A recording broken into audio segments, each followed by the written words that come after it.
everyone, it's Vicky here, and for today's recipe we're going to make flapjacks. And the reason for this is because many of you said that you'd had not much success with flapjacks. Either they were like concrete, or they fell apart, or you couldn't get them out of the tin. So I've got a very simple flapjack recipe that works. It's the right texture, they don't fall apart, and they don't stick to the tin.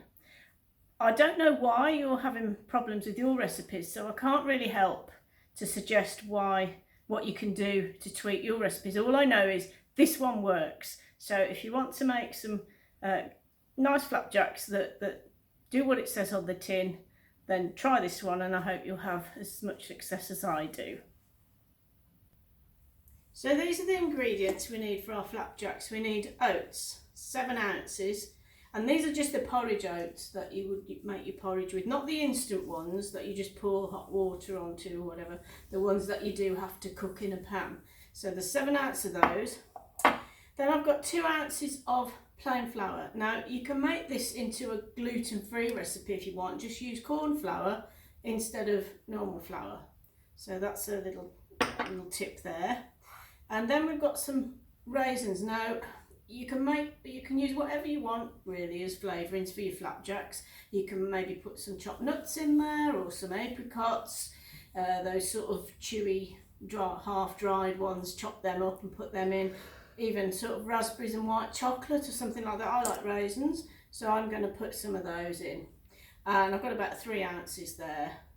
Then we've got some butter. Again, if you want to make it a vegan version, use a vegan butter. There's 4 ounces of butter, and then there's some soft brown sugar, and I think there's about 3 ounces of that, but I'll check and let you know. The recipe will be written out in full underneath the video in the description. And we're also going to use some golden syrup, just 2 tablespoons of that. So the first tip to stop your flapjacks from sticking is to line the tin. Now for this recipe you need, it says a 9-inch square tin for this recipe, which is approximately what I've got here. And I've just greased it slightly with some butter. Now the temptation is to put too much butter when you're greasing. Don't use too much, because all that happens when you do that is it fries your cakes. So that's sometimes why you end up with a thick crust on your Victoria sandwich, because you might have put too much grease in the tin and it's literally fried the cake. So just you only need enough. And then we've got some baking parchment, and all we need to do is just scrunch it into the corners, and then I'm going to cut it out, and I can see where it went. So I'll cut down into these corners.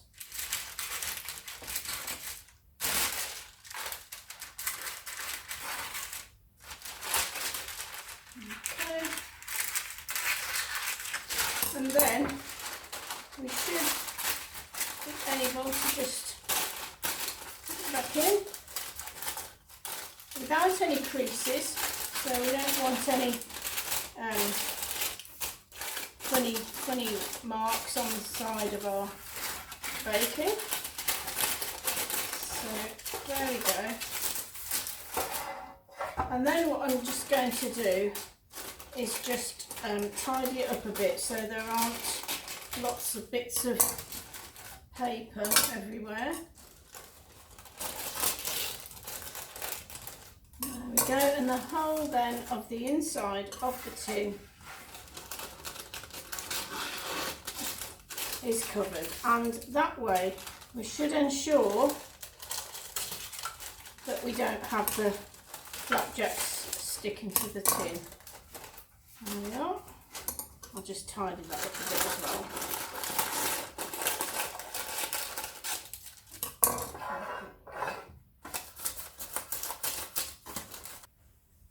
So now we need a big mixing bowl, a wooden spoon, and we need the oats, the flour and the raisins, and we're going to put them in the bowl and then just mix them all together. There we go.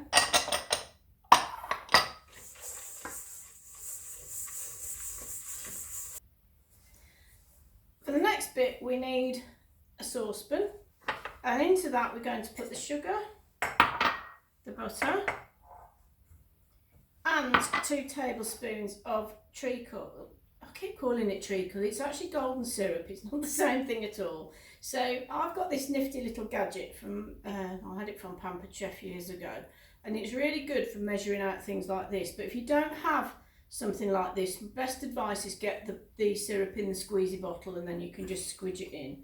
But with this, it actually is quite good at avoiding a lot of mess. So in that goes, that's 2 tablespoons. There we go. And then I can just plop it in there and not make a lot of mess. Okay. So now we've got these ingredients in the pan, we need to melt them on a low heat.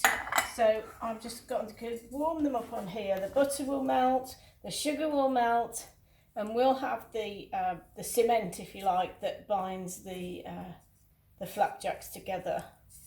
So those of you that have had trouble with yours not all falling apart, I don't know, maybe you've not used enough butter. Did you use some syrupy or sugary concoction like this to help it to bind?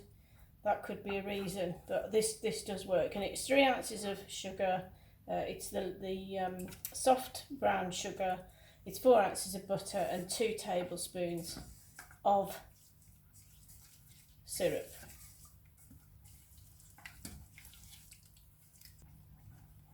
So it's all melted now and it just looks like this sort of caramelly liquid, and what I need to do now is to pour it over the dry ingredients that are in this bowl. Okay, so in they go. It all goes in.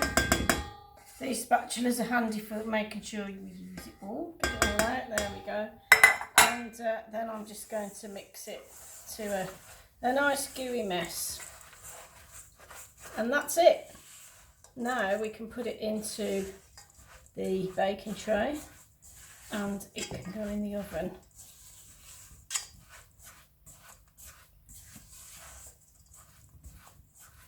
So here's my tin and in goes the mixture. There we go. In it all goes. And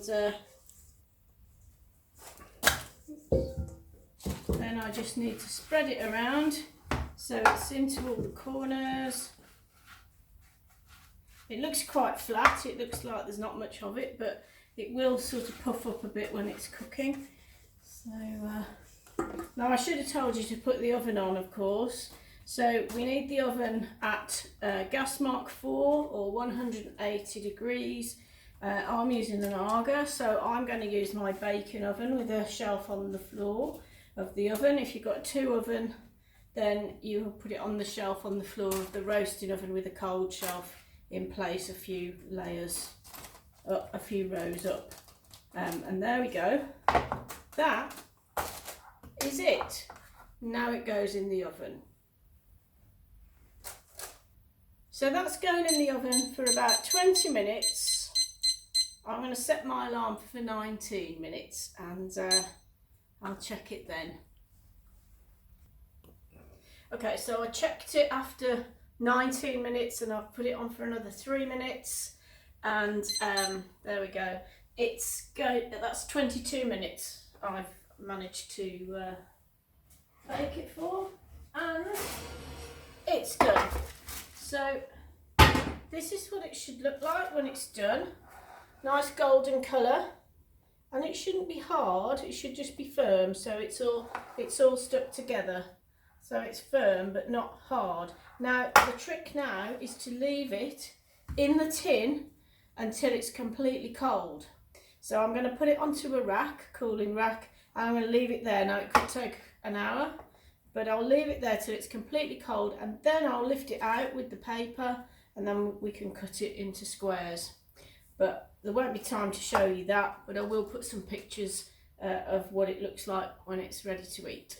Okay, I hope you enjoyed that. give it a go, and I hope you can overcome any problems with concrete flapjacks, or falling apart flapjacks, or sticking to the tin flapjacks. So bye for now, see you next time.